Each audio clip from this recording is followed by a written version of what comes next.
Hey guys, Coach here. Welcome to this week's episode. Hey, I am glad you took a few minutes to join us.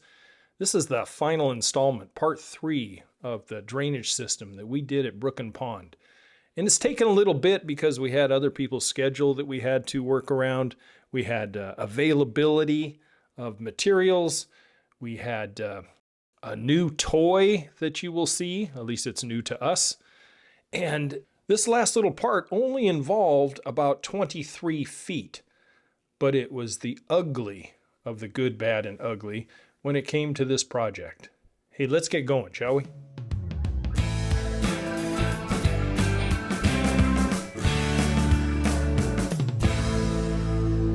And thanks for sticking around. Welcome back. Glad you're here. Hey, this was the final part, and I found a young kid, very enthusiastic, entrepreneurial 23-year-old with an $80,000 excavator. And Jared came out and gave us a hand knocking down and knocking out the rock ledge stone that was right in this section that I just could not get through with the little mini Bosch jackhammer. This thing ate it like butter. I mean, he spent probably, including clean out, probably 40 minutes on this whole thing. And you can see, I know this is sped up just a little bit, but it literally, even if I slowed it down to real time, it was about this fast. And it went right on through it. And my initial thought was that I was going to have him break all this up, and then I was going to get in there and just shovel it out, clean it out. And no, work smarter, not harder. And I put the shovel in, not just leaning on it occasionally, and I'm going, why in the heck am I going to do this? And when you can kind of see the finish line, you're paying the money, so why not just have him put the bucket on? And that is what I had Jared do. He came back with the 20-inch bucket. Now I will say this. This thing is broken down and soft 20 inches deep, and my trench averaged about 10 inches. So we have a very deep section here that we're going to have to contend with. And you can see the size of the bucket. It's not a trenching bucket. It's a digging bucket. And so when I had him get over this thing and start cleaning it out, I knew in advance that this was going to be a backfill thing later on down the road. It was just going to be. So keeping the parts and pieces out of the way of the excavator, let's clean this thing out and let's get it finished, because this is, now, well over a month in time consumption to get this thing done. And we had to work with Jared's schedule. You know, he does this as a sideline and not as his full-time employment. So I had to have him out on a weekend day and got it done. Got this thing dug out, and then later on I was going to come back in with the drainage gravel and fill this thing in, especially underneath, because there was quite a belly in the pipe when I eventually installed it. But this took about, less than an hour for him to clean all this thing out.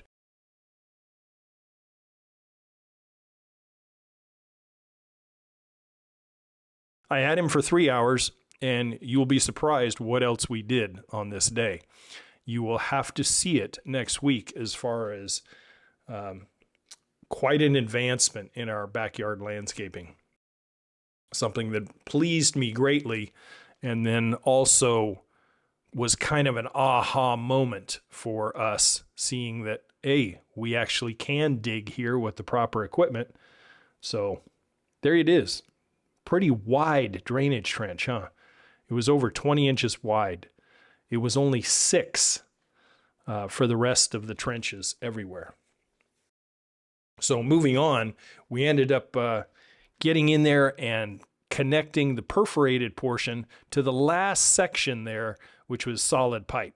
There's no slope to that section, so I just capture any water in the perforated part, discharge it through the solid, let it be done. But you can see that I made a mistake. Can anybody catch it? Yep, there it is. I did not look downstream and check that my 90 was straight up and down, and it was already taped. Yeah, not the biggest problem. It just a few minutes of taking it apart and retaping it and realigning it. So if you're doing that, don't make the mistake I did. Come back and look downstream as you're always connecting your pieces. Or in this case, since we were kind of doing this thing sectionally and not sequentially, I would have brought this all the way down, and that would have been the very last thing I put on. Instead, remember, we had this 23-foot section that was just kind of a bastard child there and had to work with it. But hey, 10 minutes, it's fixed. So it's time to mark out the edge of our trenches. And I want to be clear on, why do I mark this out in white paint? This is for aesthetic purposes only at this point. It has nothing to do with the application of a French drain. All that is going to be a gravel boundary, and that's why we use the boards. Later on, as you will find as the season progresses, those boards tend to give it about a 2-inch lift right on the edge. So number one, it's going to hold mulch on the uphill side, and it's going to hold driveway gravel that's not going to migrate into the trench on the lower side. And it also gives it kind of a defined space. It's not random edges, willy-nilly. It has kind of a, for the lack of a better term, it kind of has a professional look to it. And that's why we use the boards, and that's why it's not going to end up with mulch falling into the trench on the uphill side. And the finer gravels, the stone dust driveway gravel, is not going to migrate into the trench. So I just wanted to clarify that. Now, both of these segments that you're watching right now are in different parts. This was probably almost 3 weeks ago. And I just finished up that section, that 23-foot section, as I'm speaking to you today. This is, I think it's Wednesday. This video comes out on a Friday, and so we're talking over the course of a month's worth of time. And we have had a tremendous difference in weather. When I was working on it right here, this was probably 62 degrees with a nice breeze, a sunny day. It was great working weather. But as the spring progressed, we had a couple of things go on. We had temperatures rising. We had bugs coming out, and there was a lot of infestation of eastern tent caterpillar that exploded up here. And so some of the trees that you see in the background there have been defoliated, literally. They've been eaten. So moving on, here's our little 23-foot section. The little part that Jared knocked out of there for me. I really did appreciate him coming out there on that day and doing it. It was a nice work day as well. But there's our new addition to Brook and Pond. Nothing new, nothing $25,000 worth. This is a 30-year-old John Deere 755 that I found on Facebook Marketplace to do some of the heavy lifting for me. I was not going to go through the rest of the season and some of the other things that we have to do around here with a wheelbarrow and a shovel. Number one, I'm too old, and my body just doesn't last as long as it does, or as long as it used to. And so this is going to be a great, great addition to Brook and Pond. It carries 1/3 of a yard bucket. It came with a snowblower on the back end, which I'm using only as weight ballast right now, but it will clear snow a lot better than the walk behind if we have a much intense winter. So it runs good, only had 700 hours on it, 1995, and it is a workhorse. I've already had it down in the forest in 4-wheel drive, moving logs that were from last fall down there. So you can see, I mean, instead of shoveling into a wheelbarrow, working smarter, not harder. And this French drain now is basically complete. Thank goodness. It really is.